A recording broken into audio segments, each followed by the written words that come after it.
They thought age made me fragile, that motherhood meant forgiveness. But when my own son planted drugs in my home and tried to steal everything I built, something inside me woke up, something sharper than fear. They wanted to bury me under lies. Instead, I learned how sweet it feels when the truth becomes your revenge. Rain has a way of making even the strongest walls feel thinner. That night, it struck the windows like 1,000 whispered warnings. I was sitting by the fireplace reading one of Claire's school essays when the sound of tires crunching over the gravel driveway broke the silence. At first, I thought it was the wind playing tricks, until I heard the familiar rhythm of heavy footsteps. Benjamin. My son had always entered rooms like he owned them. Even after years apart, that habit hadn't changed. He filled the doorway in his dark coat, hair wet and slicked back, a faint smirk tugging at his lips. "Evening, Mom," he said, like it was an ordinary visit, as if the last time we'd spoken hadn't ended in shouting and broken glass. I tried to keep my voice steady. "You didn't call." He shrugged, stepping inside, dripping onto the Persian rug I'd brought back from Venice decades ago. "Didn't think I needed an invitation to my own mother's house." It wasn't worth an argument. I motioned toward the hall. "You know where the towels are." When he disappeared down the corridor, I exhaled slowly. Claire came down the stairs, clutching her textbook against her chest. My 14-year-old granddaughter had her mother's eyes, soft, cautious, observant. She didn't speak, but her expression said enough. I nodded to reassure her. "It's all right, sweetheart." "He'll only be here a few days." She hesitated. "He always says that." Her words lingered long after she went upstairs. Benjamin returned in dry clothes, wearing the navy sweater I'd bought him years ago for Christmas. He looked around the living room with a faint sneer, like the antiques and art pieces were museum relics instead of my memories. "I see you haven't changed a thing," he said. "I like things that last." He gave a humorless chuckle. "Yeah, well, permanence is expensive." He poured himself a drink without asking and sat across from me. "Listen, Mom, I'd had a rough couple of months. My business took a hit. I just need a place to lay low until I fix a few things." A place to lay low. That phrase sounded too practiced. Still, I forced a smile. "You can stay in the guest room, just for a few days." "Of course," he said smoothly. "You're the best." But when he hugged me, his body felt stiff, calculated, like he was rehearsing affection for an audience that wasn't there. Later, when the house grew quiet, I went to check if he'd settled in. His suitcase lay open on the bed, half unpacked. A laptop, a few suits, and several unmarked envelopes of cash. Something about the neatness of it unsettled me. Benjamin had never been organized. As I turned to leave, I noticed the faint smell of cologne in the hall, his father's scent, the one Benjamin always wore when he wanted to manipulate people. In the morning, the storm had passed. Sunlight flooded the kitchen, but peace was an illusion. Benjamin was already up, coffee brewed, acting like the perfect son. "Made your breakfast," he said, setting a plate in front of me. I smiled politely, but didn't eat. "What's the occasion?" He waved his hand. "Can't a guy take care of his mother?" The front doorbell interrupted us. 2 uniformed officers stood on the porch. Their faces were professional, calm. "Mrs. Whitmore?" one asked. "We received an anonymous tip regarding illegal substances on the property. May we take a look?" The world seemed to tilt. "Illegal what?" They explained quickly, apologetically, that it was routine, that they just had to follow procedure.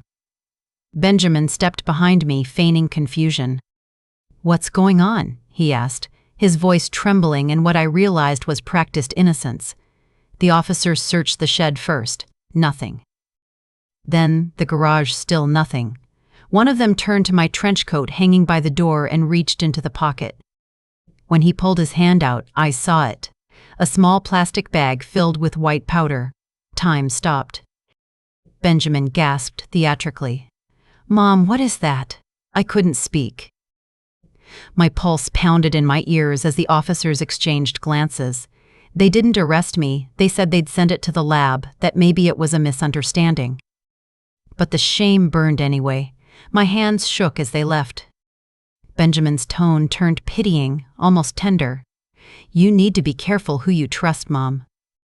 Someone's trying to set you up. I looked at him then, really looked, and saw the faint trace of satisfaction in his eyes.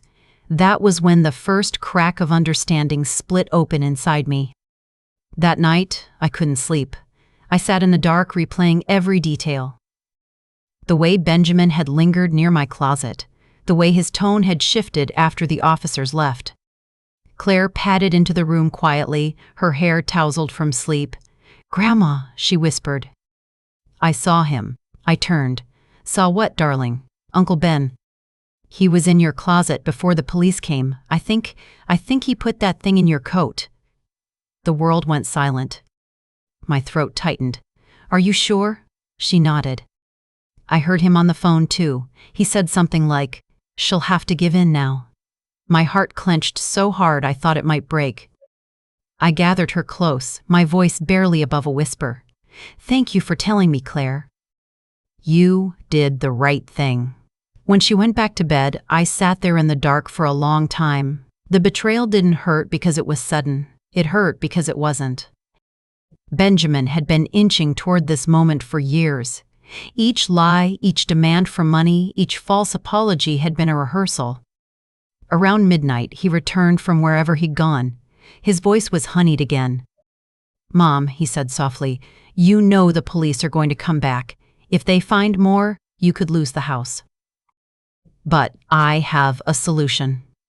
He pulled a folded document from his jacket and laid it on the table, a transfer of property deed. "If you sign this over to me, I can protect it from being seized. Just until this blows over." There it was, the trap. I looked at the paper, then at my son. "You planted it," I said quietly. He blinked, feigning offense. "What are you talking about?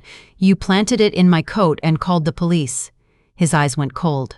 "That's crazy." "Why would I do that?" "To get this house," I said. He stared at me, the mask flipping for just a second. "Think what you want," he said finally. "But if you don't sign, you'll regret it." When he left, I folded the document carefully, placed it in my safe, and locked it. My fear was gone. What replaced it was something older, steadier, and far more dangerous: determination. That night, as rain began again, I whispered to myself, "You raised a thief, Margaret. Now it's time to raise a reckoning." Morning came too soon. The sky was heavy with gray clouds, and I hadn't slept at all. Every sound in the house felt amplified: the creak of floorboards, the slow tick of the clock, the faint rustle of curtains shifting with the wind. I sat in the kitchen with a cup of untouched coffee, my thoughts sharp and cold. Benjamin's betrayal wasn't just cruel, it was calculated. He knew the police would return, and he was counting on fear to make me surrender. But he didn't know that fear and I had learned to coexist long ago. When my husband died and left me this estate, people had circled like vultures. I'd learned to keep my cards close. Claire joined me quietly, still in her school uniform, eyes downcast. "He's in the study," she whispered. "He's been making calls all morning." I nodded slowly. "Did you hear what he said?" She shook her head. "Only that he was talking about buyers. For the house, I think. So it was already in motion." He hadn't even waited for me to break. I looked at her and managed a small smile. "Go to school, sweetheart. Don't worry about any of this." But as I watched her leave, my resolve hardened. If Benjamin wanted a war, he was about to meet a version of me he didn't recognize. After she left, I went to the study. Benjamin was sitting at my desk, my late husband's fountain pen in his hand. The sight of it made something in me ache.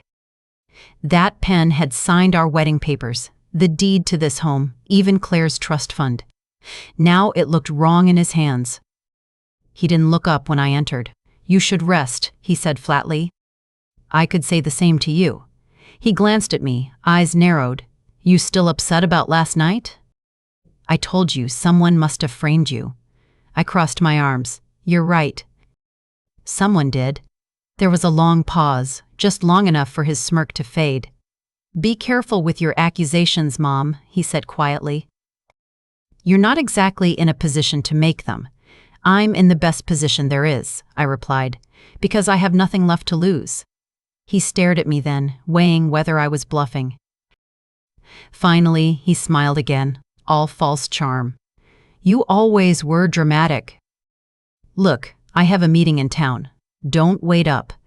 When he left, I called my lawyer, David Mercer, a man I'd trusted for 20 years. I told him everything, every detail except for Claire's involvement.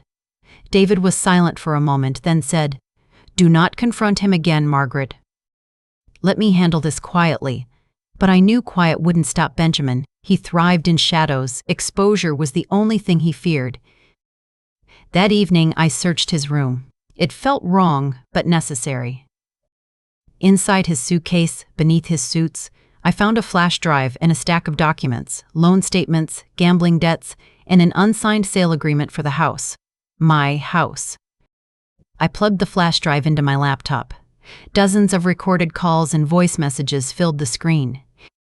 One of them made my heart lurch, Benjamin's voice, low and confident. "She'll sign it once the cops scare her enough," he said. "No, she won't fight it. She's old, tired. Trust me, she'll fold." My hands trembled.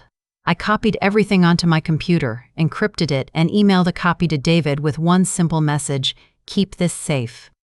The next day, the police returned. The same officers, more cautious this time. They'd found nothing conclusive in the lab report, but they wanted to ask more questions. Benjamin was all politeness again, answering for me before I could speak. "Mom's been under a lot of stress lately," he said smoothly. "She gets confused sometimes." The audacity of it made my blood boil. When they left, I stood by the window, my reflection pale against the rain. Benjamin approached from behind, his tone mocking. "You see how easily they believe me? You've made this so simple, Mom." I turned slowly. "Why are you doing this?" He tilted his head. "Because you made it clear I'd never be good enough. You gave everything to your charities, your foundations, your perfect little granddaughter, and what did I get? A lifetime of judgment." I stared at him, stunned. "You had every opportunity, Benjamin. Every door was open to you." "Doors?" He laughed bitterly. "You mean cages. You wanted me to be a copy of Dad. You never wanted me to live my own life." "This isn't living," I said quietly. "This is destroying."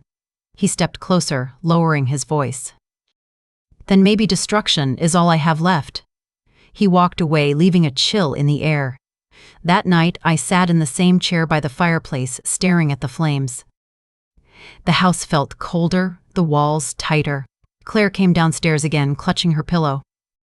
"Grandma," she whispered, "are we going to be okay?" I forced a calm smile. "We will, darling. I promise." She hesitated. "He scares me, I know." I stroked her hair gently. "But I won't let him hurt you. Or this family." When she finally went back upstairs, I opened the small velvet box on the mantel. Inside was my husband's old pocket watch. He'd once told me, "Time is the only weapon no one can take from you unless you let them." The next morning, I made breakfast for Benjamin, my hands steady despite the tension crackling between us. He watched me warily, as if sensing the shift. "Everything okay?" he asked. "Perfect," I said.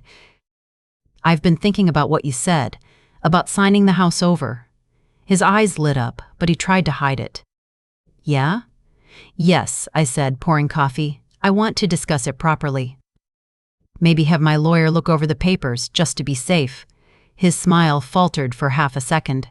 "That's not necessary. It'll just slow things down." "Oh, but Benjamin," I said sweetly, "you taught me the value of being cautious." He didn't answer. When he left again that afternoon, I followed him discreetly. His car led me to a shabby office building downtown. I waited outside in my raincoat, watching him meet a man near the side entrance, tall, sharp-featured, the kind of man who doesn't do anything legally. They exchanged a briefcase. I snapped a photo with my phone, zoomed in on both faces, then left before Benjamin saw me. When I returned home, Claire was sitting on the staircase, waiting. "Did you find out what he's doing?" she asked. "Not yet," I said softly, "but I will." That night, I sent the photo and the recordings to David with another message: "Prepare for war." As I sealed the envelope, I looked out the window. The rain had stopped, but thunder rolled far away, faint, distant, like the echo of something inevitable. Benjamin thought he had won. What he didn't realize was that I was no longer defending myself. I was preparing to strike back. And this time, I wouldn't miss. I learned early in life that patience is a different kind of violence. Not cruel, but relentless. After what Benjamin had done, patience became my strategy. I moved like a woman who had nothing left to lose and everything to prove, slow, careful, and unassuming. While he paced and plotted, I gathered pieces of his life and laid them out like a map. Every map contains a path you can follow. Every deception hides a trail. That morning, I called Mrs. Disson. Alvarez, my next-door neighbor of 30 years, the woman who ran the knitting circle and knew the neighborhood better than the city planner. "Dottie," I said, using the name she hated because familiarity made her listen, "would you mind keeping an eye out? I have a family problem." I left out the accusatory language and let her fill the blank. She came by with lemon bars and a roar of practical sympathy. "You tell me what to do," she said, sinking into my sofa like a conspirator. "I'll be your lookout, your witness, whatever you need." I needed witnesses. I needed small, unambiguous things that made a larger lie impossible to sell. Records, receipts, time-stamped photos, a neighbor's testimony that Benjamin had never been short on cash until recently. I needed to make his world of convenient falsehoods rigid and visible so that a judge could see it without squinting. Claire became my shadow and my accomplice. The fear that had hollowed her face the week before was now sharpened into resolve. She learned how to film unobtrusively, how to keep a recorder running with the patience of someone training for a marathon. She sat through phone calls with the polite attention of a child and the alertness of a hawk, noting names, times, the cadence of Benjamin's lies. She traced his footsteps across town to a dingy office he used for cash transactions, and together we documented everything with the obsessive accuracy of the corner of the eye of someone who refuses to be fooled again. There were hours of tedium, cataloging bank statements, noting the dates on invoices, calling numbers listed under aliases to confirm who they belonged to.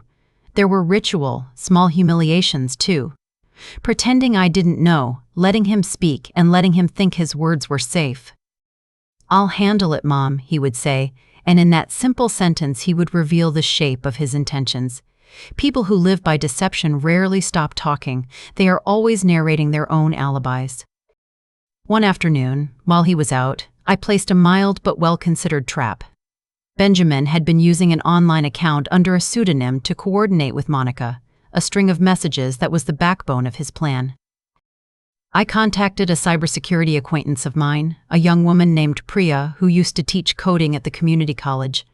Priya liked the idea of hacking for kindness and agreed to help discreetly. She obtained copies of the messages and time-stamped logs that proved what Claire had heard on my staircase. Precise timestamps tying Benjamin's words to the hours he claimed to be elsewhere. It felt like asking a wronged angel to do a favor. When I had enough, I brought everything to David. The flash drive, the recordings, Monica's name and number, the stranger's office address where Benjamin met men who promised easy money in exchange for loyalty. David sat across from me in his leather chair, his fingers steepled, and for the first time since I engaged him, I sensed something like admiration. "You've done it meticulously," he said. "This isn't theater. It's a case." He tapped a file. "We'll petition the court for an injunction on the property transfer. We'll add the recordings and the metadata as evidence, and we'll ask the police to open a fraud investigation. But you must be careful. When you start to threaten the plan, they tend to panic." Careful. The word felt like an armor plate I had to wear everywhere. Benjamin, as David warned, panicked quickly. He began to call more often, his voice jittering between anger and false calm. "Mom," he said one night, "you're making this harder than it has to be." He'd come close enough on the phone that I could imagine the scent of his cologne, the soft scrape of his thumb over the screen. "If you give me the house now, we can live better. You won't have to worry." "Give it to you?" I repeated, pleasantly incredulous. And you'll care for me? After you tried to have me arrested? There was a silence, and then he laughed, a brittle sound. You'll change your mind. Old people always do. That sickened me more than any of his schemes. He believed, with the casual cruelty of a man born into entitlement, that age equated to weakness. That if he made things uncomfortable enough, I would simply fade into compliance. I had raised him to be polite and then let him practice cruelty in a life that never punished him properly. Perhaps it was my failure. Perhaps it was the world's. Either way, it would not stand. As legal pressure mounted, injunctions filed, David's firm sending formal letters to banks and the city clerk, Benjamin's arrogance crumbled into desperation. He began to make mistakes. Small, sloppy errors, meeting Monica in a cafe only to be filmed by a barista I'd quietly befriended, leaving a cigarette with a distinct lighter that Claire recognized from an earlier photo, sending Monica a message from his phone instead of the burner, referring plainly to the coat and the timing. Each slip widened the avenue toward justice. The police detective assigned to the case, Detective Harris, read me like a map. He listened with the patient skepticism of a man who had seen even crystalline evidence dull in court when storytellers were weak. Nevertheless, the sequence we'd built, recordings, timestamps, bank transfers, the anonymous call traced to Monica's phone, stitched together until the fabric of Benjamin's story was torn clean. Detective Harris told me he was cautious but optimistic. You've done the heavy lifting, he said. We'll corroborate and move. There were nights when I sat alone in the kitchen after Claire had gone to bed, the house humming softly with the refrigerator and the old clock that still chimed every half hour. I would hold the flash drive in my palm like a strange talisman and think of the years I had spent believing in my son. The grief of that belief was not lessened by the anger. It was a different kind of sorrow. You don't only mourn what someone does to you. You mourn the child they might have been and the parent you couldn't make them into. Claire's schoolwork improved in the weeks when the worst of the storm passed. She became stronger, less startled by the world. She took to sitting at my desk with a notepad, asking me questions like, "What do you think the judge will ask?" or "How do you stay so calm?" I would tell her the truth. Calm is a choice. And once you choose it, you can move with much more precision. Finally, the day came when David called me into his small office with a seriousness I hadn't seen before. "We have enough to push charges," he said after a long silence. "But you must decide. Do you want Benjamin arrested? If we move now, he may go to jail while we proceed. It will be ugly. It will be final in a way you may not be ready for." The last question felt like a blade. I had been preparing to be merciless, but the idea of my son behind bars made a hollow ache open in my chest. He was my son. He was also a man who chose to betray me. It's one thing to want justice, it's another to deliver it. But I looked at Claire in my mind. Her steady face, the nights she had refused to be silent, and I made my choice. "Yes," I said slowly. "Do it." The gears of law began to grind then, inexorable and precise. The next phase would be public. The next phase would test all our courage. I told Claire candidly that it might be painful and that people would judge us for exposing a family secret. She hugged me then, small arms around my neck, and whispered, "We'll do it together." Outside the window, something turned in the sky, a shaft of pale light, as if the storm had finally run out of reasons to stay. It felt like an answering signal, not of triumph, not yet, but of movement. We had tilted the first domino. The rest would fall only if we remained steady.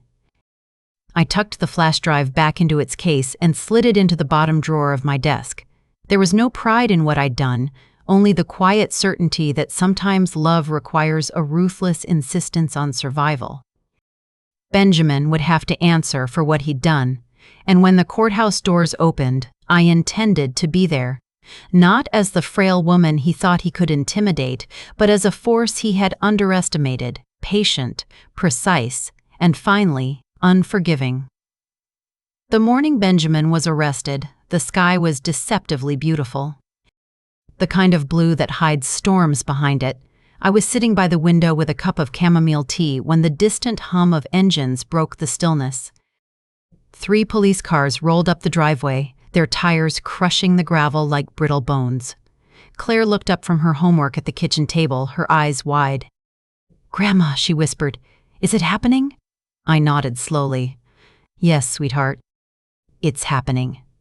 From the upstairs window, I watched Benjamin step out of his car, phone in hand, mid-sentence. When the officers approached, confusion flickered across his face, then fury. He turned toward the house as if expecting me to intervene, to shield him like I used to when he was a boy. But I didn't move. He shouted something, my name, maybe, but his voice was swallowed by the wind. They cuffed him neatly, professionally, reading his rights while he tried to twist the story into something noble. I could see it in his mouth. "This is a misunderstanding. My mother's old." "She's confused." For the first time, I didn't care what he said. Claire stood beside me silently, clutching my arm. "He looks angry," she murmured. "He's afraid," I corrected softly. "Men like him always call their fear by another name." When the police cars pulled away, the house fell quiet again. That silence was heavier than any shouting. I expected relief, but instead I felt hollow-like something fundamental had been cut away. Later that afternoon, David called. "It's done," he said. "He's being charged with fraud, falsifying reports, and obstruction. The evidence you provided sealed it. The house and your estate are safe." Safe. The word landed gently but felt foreign. I thanked him and hung up, staring at the rain starting again outside. Justice, when it finally arrives, doesn't feel triumphant. It feels like exhaustion. Still, there were practical matters to address. Reporters would call, neighbors would gossip. And, most painfully of all, I'd have to face Monica, the woman who'd helped him scheme. She appeared before I had the chance to summon her. Late that evening, just as I was locking the back door, headlights flared across the yard. A sleek black car rolled to a stop, and a tall woman stepped out. She was in her early 30s, elegant, composed, but her eyes flickered with panic. "Mrs. Whitmore," she called out, "please don't call the police. I just want to talk." I opened the door slowly. "You have 5 minutes." She approached carefully, clutching her coat. "I didn't know he'd go that far, I swear." "He told me it was temporary, that you wanted him to handle your finances. He said you were losing track of things." I studied her face. Beneath the fear, there was guilt, but not enough of it. "And you believed him?" Her voice broke. "I wanted to. He made me think I could fix everything for him. He said you never gave him a chance." I felt something cold and ancient settle inside me. "He had every chance," I said. "He just never wanted to earn anything. He wanted to take." Monica's lip trembled. "He'll hate me for talking to you. He already hates everyone who reminds him of what he is," I replied. "Go home, Monica. You'll need a lawyer too." As she left, I caught a glimpse of her reflection in the window, broken, frightened, a mirror of the woman I might have been if I hadn't decided to fight back. That night, after Claire went to bed, I sat alone by the fire. The crackling logs cast long shadows against the walls, and in them, I could almost see echoes of Benjamin's younger self, the boy who used to draw me pictures and promised to take care of me forever. That boy had disappeared long before the man with the forged documents arrived. I thought of calling the detention center. I wanted to ask him why he'd turned cruelty into a weapon. Why family meant so little. But I knew there was no answer that could undo what he'd done. Sometimes the only closure you get is silence. Days passed. The headlines came, small columns in local papers about a wealthy real estate heir under investigation for fraud. I ignored them. What mattered to me wasn't public shame. It was peace. Claire started sleeping better. She laughed more. She filled the house with the sound of piano again, her fingers tentative but growing stronger with each note. I began to cook again. Meals for 2, simple but warm. Life was rebuilding itself quietly, like a cracked wall mended with care. Then, one morning, I received a letter. No return address, but the handwriting was unmistakable. Benjamin's.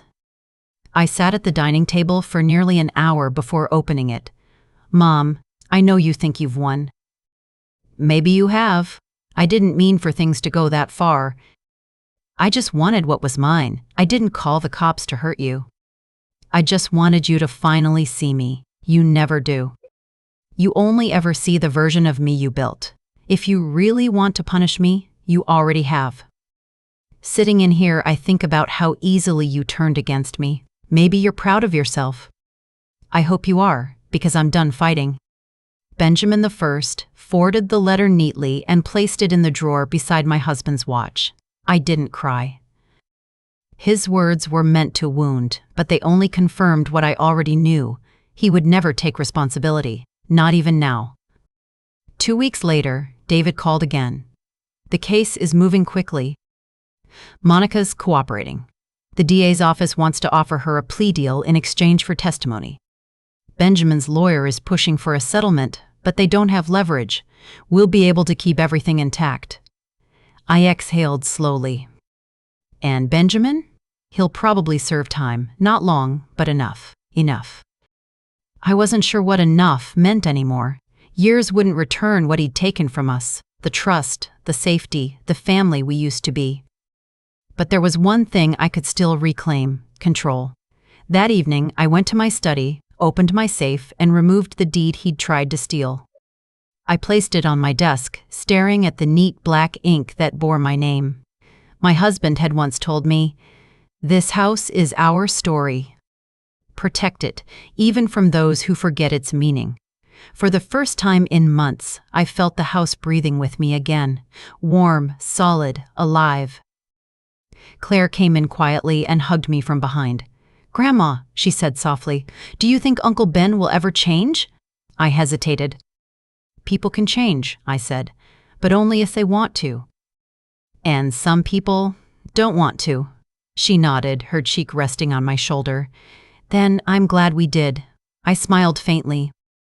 "So am I, sweetheart. So am I." Outside, the rain finally stopped. The clouds broke apart, letting sunlight spill across the marble floor. For the first time in a long while, I felt something like peace. Not because the storm was over, but because I had survived it. But deep down, I knew the story wasn't finished. Justice was only half the journey. Forgiveness, or the lack of it, would decide the rest. And forgiveness doesn't come easily when the scars still bleed. For days, I moved through the house like a ghost. My heels echoed against the marble floors, but the sound no longer carried power. It was just an old woman walking through a home that didn't feel like hers anymore. Claire avoided me. Every time I entered a room, she'd find an excuse to leave. The laughter that once filled our mornings was gone, replaced by a heavy silence. One evening, as I sat in the dim light of the study, I realized I hadn't spoken to my son in weeks. Richard had grown cold ever since Lydia had moved her belongings into the house. My son, my flesh and blood, had chosen a stranger's manipulation over his own mother's heart. That night, I called him into the room. "Richard, sit," I said softly, my voice steady but hollow. He hesitated. "Mom, if this is about Lydia—" "It's not," I interrupted. "It's about you, about Claire, about what's become of us." He sighed and sat down, the same chair where his father used to read the newspaper every morning. I looked at him for a long time, seeing not the boy I raised, but the man who had allowed deceit to poison his home. "When your father died," I began, "I promised myself I'd protect this family. Every decision I made, every sacrifice, it was for you, for Claire. But somehow, somewhere, we stopped being a family." Richard rubbed his temples. "Mom, you've always tried to control everything." "Maybe that's the problem." I smiled bitterly. "Control? No, Richard. Love. That's all I ever had. And I see now. Lydia used that love against me." He didn't answer. The silence between us was sharper than any words. When he left the study, I stayed seated for a long time, my fingers tracing the carved edge of the desk. I could feel something shifting inside me, a cold, deliberate calm replacing the chaos of pain. I had spent weeks trying to make peace, trying to reason, trying to win back what was mine. But I finally understood. Peace was no longer an option. Lydia had built her power on lies. I would burn those lies down to ash. The next morning, I woke before dawn. I wore a navy silk blouse, simple pearls, and my late husband's watch. I drove myself to the law firm that had handled our family estate for decades. When I walked into the office, the junior associate at the desk blinked in surprise. "Mrs. Harrington, we weren't expecting you." "Good," I said with a polite smile. "That means I'll have your full attention." I spent the next 3 hours reviewing documents, making quiet adjustments, transferring certain properties, rewriting sections of the trust that Lydia had somehow convinced Richard to simplify. By the time I was done, my world was finally back under my control, but not in the way anyone would suspect. When I returned home, I found Lydia in the living room, flipping through a luxury furniture catalog. Claire was sitting near her, quietly sketching in her notebook. "Good morning," I greeted, my tone calm and cordial. Lydia's lips curved into a false smile. "Margaret, we were just discussing redoing the foyer. It's looking so outdated." I stepped closer, placing a hand on the back of her chair. "Outdated?" I repeated softly. "You know, you're right. Some things do need to change around here." Her eyes flickered with suspicion. "What do you mean?" I turned to Claire and smiled. "Sweetheart, would you like to go for a drive with Grandma tomorrow? I have something to show you." Her eyes brightened for the first time in weeks. "Yes." "I'd love that." Lydia's smile tightened. "We actually have plans." "No, we don't," Claire said firmly, surprising both of us. That night, as I watched Claire sleep peacefully in her room, I made the final calls. My lawyer confirmed that the papers were processed.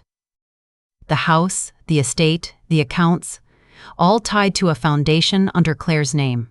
Lydia wouldn't know until it was too late. The next day, I drove Claire to the lake house 2 hours outside the city, the one Lydia didn't even know existed. It was the place Richard had proposed to his late wife years before Lydia ever entered his life. The drive was quiet, filled with soft music and the warmth of the sun flickering through the trees. When we arrived, Claire stepped out and looked around in awe. "Grandma, this is beautiful. Why haven't we come here before?" I smiled. "Because some places are meant to stay untouched until the right moment." We sat by the water, and she finally opened up. She told me how Lydia had convinced her that I was manipulative, that I didn't love her, that everything I did was to control her. I listened in silence, letting the hurt wash over me. Then Claire looked up and whispered, "But I know now she was lying. I found the letters you wrote me, the ones she said you never sent." My breath caught. "You found them?" She nodded. "In her drawer." She kept them from me. For a long moment I couldn't speak. The betrayal felt fresh again, but this time there was also clarity. The truth had finally surfaced. When we returned home that evening, Lydia was waiting by the door, her expression cold and sharp. "Where were you?" she demanded. "At the lake," I said casually, setting down my purse. "Claire and I needed some air." "You can't just take her away without telling me," she snapped. I turned slowly, meeting her eyes. "I can do whatever I please, Lydia. After all, it's still my house." Her face twisted. "Not for long." I smiled faintly. "You're right about that." She didn't realize then how right she was, because by the next morning, when the lawyers called and the papers arrived, Lydia would learn that everything she thought she owned was gone, transferred legally and irrevocably into Claire's trust.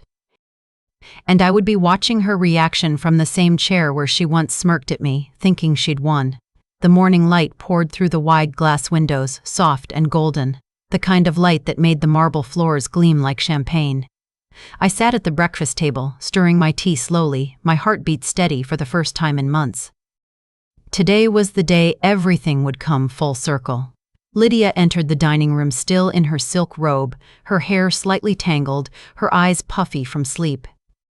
Behind her trailed Richard, looking uncertain, as if he could sense a storm gathering.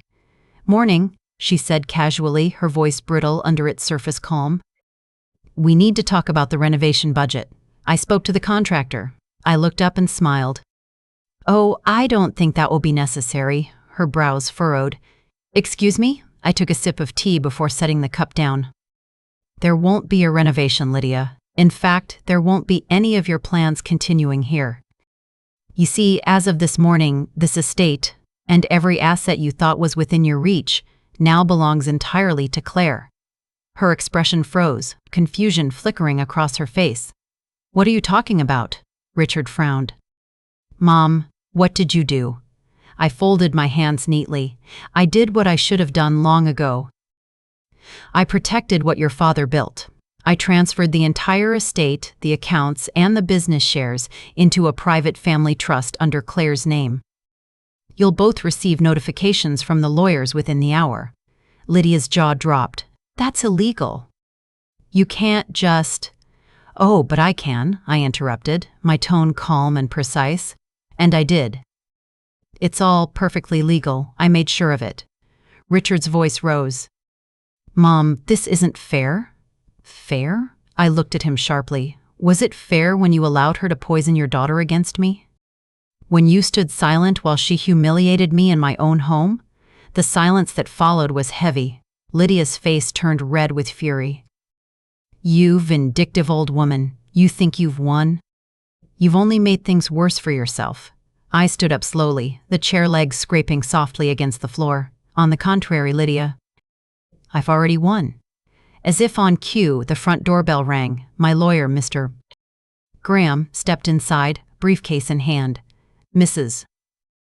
Harrington," he greeted politely, then turned to Lydia and Richard. "I believe you both received copies of the trust documents this morning.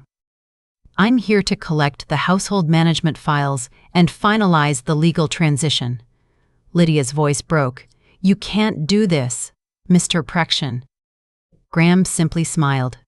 "You'll find everything in order, Mrs. T. Whitmore. The paperwork was filed and processed 3 days ago. It's done." She turned toward Richard, her face pale. "Say something." "Stop this!" But Richard didn't move. He just looked down at the floor, shame flickering across his features. Maybe for the first time, he saw the damage Lydia had done. I glanced at Claire, who stood quietly in the doorway, clutching her sketchbook. "Sweetheart," I said gently, "why don't you go upstairs and start packing your things? We'll be moving to the lake house for a while." She nodded, her eyes wide but calm. "Okay, Grandma." When she left, Lydia's composure shattered. "You're ruining my life." "You can't just erase me." I tilted my head slightly. "You did that yourself, my dear." "All I did was remove your audience." Her fury exploded. "You'll regret this." I smiled softly. "No, Lydia, you will." She stormed out, slamming the front door so hard the chandelier above us trembled. For a long while, the house was silent except for the faint ticking of the grandfather clock. Richard stayed behind, still staring at the floor. "Mom," his voice was low. "I don't know what to say." I turned to him, my heart heavy but resolute. "You don't have to say anything, just be a father again.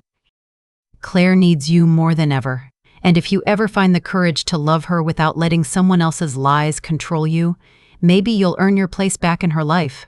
He nodded slowly, tears brimming in his eyes. "I'm sorry, Mom." "I know," I said quietly, "but some apologies come too late." He left not long after, and the sound of his car fading down the driveway felt like the closing of a chapter I'd been too afraid to end. That evening, the house felt different, lighter, peaceful. I walked through each room slowly, touching the walls, the furniture, the memories. For the first time, I didn't feel like a stranger here. This was my home again, not because of ownership or money, but because truth had finally taken back its space. When I reached the balcony overlooking the garden, the sky was painted in streaks of pink and amber. Claire came out quietly, wrapping a shawl around my shoulders. "Grandma," she whispered, "are we going to be okay?" I smiled and pulled her close. "We already are, darling." "We already are." We stood there together as the sun dipped below the trees, the air warm and soft around us. I could hear the faint echo of laughter. Memories of the life we had before deceit crept in. And for the first time, I let those memories settle in peace. Later that night, as I prepared for bed, I found myself standing before the old mirror in my room. My reflection stared back at me, older, wiser, but unbroken. I thought of Lydia, wherever she was now, raging over her downfall. Perhaps she'd find another family to manipulate, another home to infiltrate. But she'd never find another me. Because I had learned something she never understood. Power isn't in wealth, or control, or fear. It's in endurance. It's in knowing when to walk away and when to strike back with quiet precision. Before turning off the light, I whispered softly to the empty room, "Rest now, Henry." It's done. I kept my promise. And as I lay in bed, the house silent around me, I felt something I hadn't felt in a long, long time. Peace. If you were in my place, would you have done the same? Would you fight back when your family betrays you, or walk away and let karma handle it? Tell me what you'd do in the comments.